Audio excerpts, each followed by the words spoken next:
नमस्कार। आपका अखबार के YouTube चैनल पर आपका स्वागत है। मैं हूं प्रदीप सिंह। कहते हैं कि समय की लाठी बड़ी बेआवाज़ होती है, सुनाई नहीं देता कुछ, लेकिन उसका घाव बड़ा गहरा होता है और समय बताता है व्यक्ति को कि दरअसल उसकी असली हैसियत क्या है। एक गाना है वक्त फिल्म का, वक्त से डर कर रहो, कौन जाने कब वक्त का बदले मिजाज। तो ये सबके लिए है, किसी एक व्यक्ति के लिए नहीं है, किसी एक संगठन के लिए, राजनीतिक दल या नेता के लिए नहीं है, ये सब पर लागू होता है। और मैं आज बात कर रहा हूँ नेहरू गांधी परिवार की। उन पर ये बहुत ज़्यादा लागू होता है, या उन सभी लोगों पर कहना चाहिए बहुत ज़्यादा लागू होता है जो ये समझते हैं कि उनका जन्म ही देश पर या जहाँ भी है वहाँ राज करने के लिए हुआ है और उनकी वो हैसियत कभी बदल नहीं सकती, कोई बदल नहीं सकता। वो उनकी जो पोजीशन है समाज में, उनकी जो पोजीशन है उनके देश में, उनकी जो पोजीशन है उनके संगठन में, वो कभी बदलेगी नहीं। उनकी हैसियत, उनकी ताकत वही रहेगी, चाहे समय जो भी बदल जाए। ऐसा होता नहीं है और नेहरू गांधी परिवार को भी पता चल रहा है कि ऐसा होता नहीं। तो ये खास लोग हैं, वीआईपी लोग हैं, एलीट लोग हैं, प्रभु वर्ग हैं। ये अपने को सामान्य व्यक्ति से ऊपर समझने वाले लोग हैं, जिनको लगता है कि देश में नियम कानून जो भी बने हैं वो सामान्य लोगों के लिए बने हैं, उनके लिए नहीं बने। तो इसलिए उनका आचरण भी, उनका व्यवहार भी, उनसे कोई सवाल न पूछे। वो कोई बिजनेस, व्यापार, नौकरी या कमाई का उनका कोई साधन न हो तो भी राजा महाराजाओं की तरह रहें, लेकिन कोई सवाल नहीं होना चाहिए कि उनके पास पैसा कहाँ से आता है। आपने देखा है कभी इस परिवार को, या इस तरह के जो परिवार हैं उनको इस बात की चिंता करते हुए कि यात्रा करनी है उसके लिए पैसा कहाँ से आएगा? लेकिन एक खबर तो आई थी भाई, गांधी परिवार के बारे में एक खबर आई जो FATF तक पहुंची है। और वो खबर क्या थी? राजीव गांधी का जब वो प्रधानमंत्री थे तब उनका एक चित्र, उनकी एक पेंटिंग बनाई थी मकबूल फिदा हुसैन ने और वो गिफ्ट की थी। वो पेंटिंग प्रियंका वाड्रा ने यस बैंक के चेयरमैन राणा कपूर को 2 करोड़ रुपए में बेची। अब ये सब कागज़ पर है, बाकी कोई लेन देन हुआ हो नहीं हुआ किसी को नहीं मालूम, लेकिन जो कागज़ पर चेक से इसका पेमेंट हुआ। वो अलग बात है कि कुछ समय बाद उनको पद्म पुरस्कार मिला राणा कपूर को, लेकिन 2 करोड़ में वो पेंटिंग उन्होंने खरीद ली। अब सवाल उठा कि भाई अपने पिता की पेंटिंग कौन बेचता है? तो अब आप देखिए गांधी परिवार जो उसका रहन सहन है उसको देखते हुए क्या कभी आपको लग सकता है? कहा क्या गया? बताया ये गया कि दरअसल सोनिया गांधी के इलाज के लिए पैसे नहीं थे, तो उस पैसा जुटाने के लिए जो है ये पेंटिंग बेची गई। आप विश्वास कर सकते हैं? मुझे नहीं लगता कि कोई विश्वास करे। अगर ये सही भी हो, 1 मिनट के लिए मान ले ये सही भी हो, तब भी अविश्वसनीय लगता है। क्यों लगता है? उनके जीवन शैली को देखकर लगता है, उनके आसपास के लोगों को देखकर लगता है, जिस तरह का उनका प्रभाव है उसको देखकर लगता है, जिस तरह के व्यापारिक घराने उनका साथ देते हैं उसको देखकर लगता है, जिस तरह सत्ता में बैठे लोग उनकी पार्टी के उनके आगे पीछे नतमस्तक रहते हैं उसको देखकर लगता है। तो अब उसमें क्या सही है क्या गलत है वो FATF से आगे जाएगा तब पता चलेगा। लेकिन आज मैं बात FATF की नहीं कर रहा हूँ, न तो मकबूल फिदा हुसैन की जो है पेंटिंग की बात कर रहा हूँ, मैं पूरे परिवार की बात कर रहा हूँ। इन दिनों आपने देखा होगा एक परिवर्तन, राहुल गांधी की हर थोड़े समय पर वैसे तो होती है, एक और जो है इमेज मेकओवर का प्रयास चल रहा है। कभी ट्रक ड्राइवर के साथ आप देखेंगे उनको, कभी मोटरसाइकिल के मैकेनिक के साथ उसके वर्कशॉप में देखेंगे, तो कभी आज़ादपुर मंडी में जाकर पूछते हैं कि टमाटर महंगा क्यों है। अब मुझे टमाटर महंगा क्यों है उन्होंने पूछा, उसकी खबर मैंने पढ़ी तो मुझे एक RK लक्ष्मण का बहुत पुराना कार्टून याद आ गया, कई दशक पुराना कार्टून है। उस कार्टून में है कि RK लक्ष्मण का जो कैरेक्टर है, जो चरित्र है उस कार्टून सीरीज़ में, वो और उसकी पत्नी सब्ज़ी मार्केट में हैं और वो गर्दन घुमाकर देख रहे हैं कि एक महिला टमाटर खरीद रही है। तो कह रहे हैं कि ये आधा किलो टमाटर खरीद रही है, ज़रूर इसके पास ब्लैक का पैसा होगा। तो भाई ये टमाटर हो, प्याज हो ये चीज़ें ऐसी हैं जो सीजनल महंगी होती हैं फिर सस्ती हो जाती हैं। सीज़न आने से पहले जब डिमांड ज़्यादा हो जाती है, या फिर सीज़न में अगर बारिश के कारण या किसी प्राकृतिक आपदा के कारण, ऐसी परिस्थिति के कारण फसल खराब हो जाए तब महंगी हो जाती है। धीरे धीरे भाव फिर पुराने उस पर आ जाता है। तो इसको मुद्दा बनाने की कोशिश की। इसके लिए चिंतित कौन है? सिर्फ राहुल गांधी चिंतित है कि टमाटर के भाव क्यों बढ़ गए। पिछले दिनों सोनीपत गए और एक गांव में चले गए, किसानों के साथ धान की रोपाई करने लगे। और वहाँ गए थे तो वहाँ गांव में गए तो वहाँ कुछ महिलाओं को उन्होंने निमंत्रण दिया था अपने यहाँ आने के लिए कि आइए हमारे साथ। तो वो महिलाएं आईं 10 जनपद। 10 जनपद में राहुल गांधी, सोनिया गांधी, प्रियंका वाड्रा तीनों मौजूद थे। उनको खाना खिलाया गया, बातचीत हुई, उनको शायद गिफ्ट वगैरह भी दिया गया। अच्छी बात है, बड़ी अच्छी बात है। ये परिवर्तन आप देखिए। एक समय राहुल गांधी गरीबों के, किसी गरीब के घर चले जाएं तो ये नेशनल न्यूज़ बनती थी। इन गरीबों को बुलाया तो उतनी बड़ी खबर बनाने की कोशिश हुई, बहुत बड़ी खबर, उतनी बड़ी खबर बनी नहीं है। आपको याद होगा ब्रिटेन के शायद विदेश मंत्री आए थे, उनको लेकर अमेठी में एक दलित के घर पर गए थे वो, और वो नेशनल और इंटरनेशनल खबर बनी थी।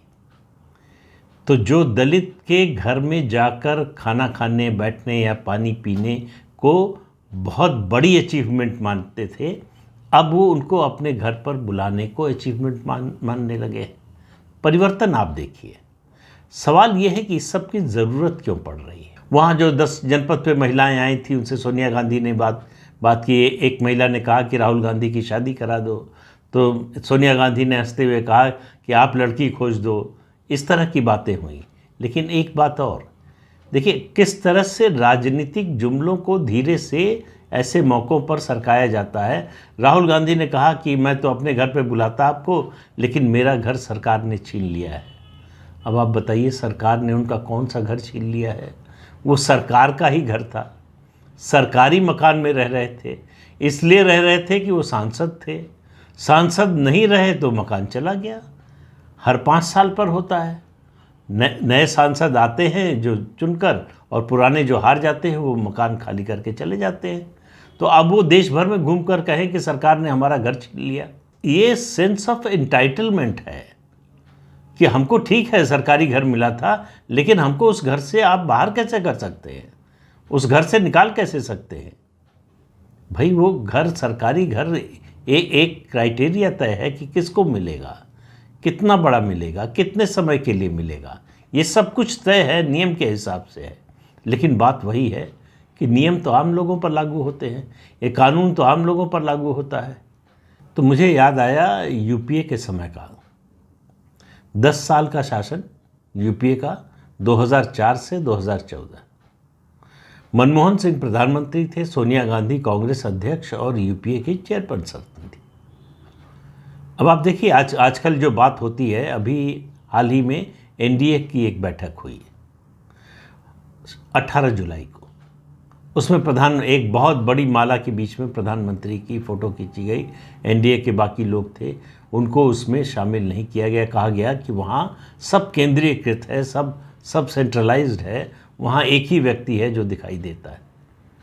तो मुझे लगा कि लोगों की याददाश्त इतनी कमज़ोर कैसे हो सकती है। यूपीए शासन के दौर में आपने सभी लोगों ने, देश में जितने लोग थोड़ा बहुत सोशल मीडिया पर एक्टिव हैं, देखते हैं, उन सब ने कम से कम 10 वीडियो ऐसे देखे होंगे जब कार्यक्रमों में डॉक्टर मनमोहन सिंह को हल्के से पीछे धकेल दिया गया, सोनिया गांधी आगे रहे। कौन सा ऐसा कार्यक्रम पार्टी का आपने देखा, यूपीए का देखा, जिसमें मनमोहन सिंह को आगे किया गया हो? मनमोहन सिंह प्रधानमंत्री थे। जब तुलना होती है नरेंद्र मोदी से, उनकी चर्चा होती है, तो ये लोग भूल जाते हैं कि नरेंद्र मोदी अपनी पार्टी के सबसे लोकप्रिय, सबसे वरिष्ठ नेता ही नहीं हैं, वो देश के प्रधानमंत्री भी हैं। सोनिया गांधी क्या थी? सोनिया गांधी कांग्रेस की अध्यक्ष और यूपीए की अध्यक्ष। प्रधानमंत्री पद पर तो डॉक्टर मनमोहन सिंह थे। तो प्रोटोकॉल की दृष्टि से देखिए, ताकत की हर दृष्टि से देखिए, तो डॉक्टर मनमोहन सिंह और सोनिया गांधी जहाँ हों वहाँ डॉक्टर मनमोहन सिंह को वरीयता मिलनी चाहिए थी, उनको प्रेफरेंस मिलना चाहिए था, लेकिन ऐसा नहीं होता था। अब क्यों नहीं हो रहा है? उस समय यूपीए में सोनिया गांधी की लीडरशिप सबको एक्सेप्टेबल थी, सबको स्वीकार्य थी। आज इसलिए नहीं हो रहा है कि आज जो नया गठबंधन बना है INDIA, उसमें किसी एक व्यक्ति की लीडरशिप सबको एक्सेप्टेबल नहीं है, और राहुल गांधी की तो बिल्कुल नहीं है। राहुल गांधी का नाम अगर लीडरशिप में आएगा तो गठबंधन के टूटने का तुरंत खतरा पैदा हो जाएगा। तो इसलिए एक दिखाई नहीं देता है, क्योंकि एक है ही नहीं। आपके पास लीडरशिप नहीं है, आपके पास सेनापति नहीं है, और आप दूसरे पक्ष पर आरोप लगाएं कि देखिए उनका सेनापति जो है वो सबसे आगे रहता है। अरे भाई, सेनापति है तो आगे रहेगा ही। आप भी अपना सेनापति नियुक्त कीजिए, उसको सबसे आगे कीजिए ना, कौन रोक रहा है? 10 साल तो पूरे देश ने, दुनिया ने देखा ना सोनिया गांधी का क्या रुतबा था। प्रधानमंत्री से ज़्यादा रुतबा उनका था, प्रधानमंत्री से ज़्यादा प्रभाव उनका था, प्रधानमंत्री पर उनको तरजीह मिलती थी। तो इससे आप अंदाज़ा लगाइए कि समय कैसे बदला है। तो ये खास आदमी आम आदमी बनने की कोशिश कर रहे हैं, लेकिन वो पुराने दिनों की याद जाती नहीं है। अंदर से ऐसा लगता है कि जैसे हाय निकल रही हो कि कहाँ गए वो पुराने दिन। आप कल्पना कीजिए, यही कार्यक्रम अगर राहुल गांधी खेत में गए होते धान रोपने, राहुल गांधी आज़ादपुर मंडी में गए होते, राहुल गांधी ने सोनीपत के एक गांव की महिलाओं को 10 जनपद बुलाया होता, तो सारे देश में किस तरह से उनकी प्रशंसा हो रही होती है। आज क्यों नहीं हो रही है? इसलिए कि वो सत्ता में नहीं है? नहीं, इसलिए कि वो प्रभाव नहीं रह गया, इसलिए कि जनता में वो साख नहीं रह गई, इसलिए कि जनता में वो विश्वसनीयता नहीं रह गई। इसकी वजह से पद से व्यक्ति नहीं बड़ा होता है, अपने कद से बड़ा होता है। याद कीजिए 1974-75 जेपी न कहीं के मंत्री थे, न मुख्यमंत्री थे, न प्रधानमंत्री, न राष्ट्रपति। उनकी एक कॉल पर हजारों लाखों लोग आते थे। क्यों आते थे? क्योंकि उन पर भरोसा था, उन पर विश्वास था कि ये व्यक्ति जो है जो कुछ कहेगा, जो कुछ करेगा, वो हमारे हित के लिए करेगा, इसका अपना कोई स्वार्थ नहीं है। जैसे ही लोगों को किसी भी व्यक्ति में लगता है कि ये निस्वार्थ है, यह हमारे हित के लिए सिर्फ कर रहा है, तो लोगों का तुरंत जुड़ाव हो जाता है, तुरंत विश्वास, तुरंत भरोसा कायम हो जाता है। तो ये जो परिवर्तन है, इसको समझने को तैयार नहीं है परिवार। उनको लगता है कि इस तरह से आम आदमी बनकर फिर से लोगों का विश्वास जीता जा सकता है। विश्वास ऐसे दिखावों से नहीं जीता जाता।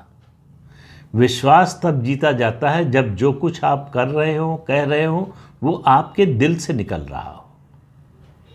जब तक वहाँ से नहीं निकलेगा। एक फिल्म, हिंदी की फिल्म आई थी, जिंदगी ना मिलेगी दोबारा, उसका एक डायलॉग है कि माफ़ी तब मांगना जब दिल से निकले। तो इसलिए भरोसा तब होता है जब बात दिल से निकलती है, जब आप काम दिल से करते हैं। तो इस अंक में इतना ही। अगले अंक में फिर मिलेंगे किसी नए मुद्दे के साथ। तब तक के लिए अनुमति दीजिए। आपसे अनुरोध है कि ये चैनल देखिए, शेयर कीजिए, लाइक कीजिए और सब्सक्राइब ज़रूर कीजिए। नमस्कार।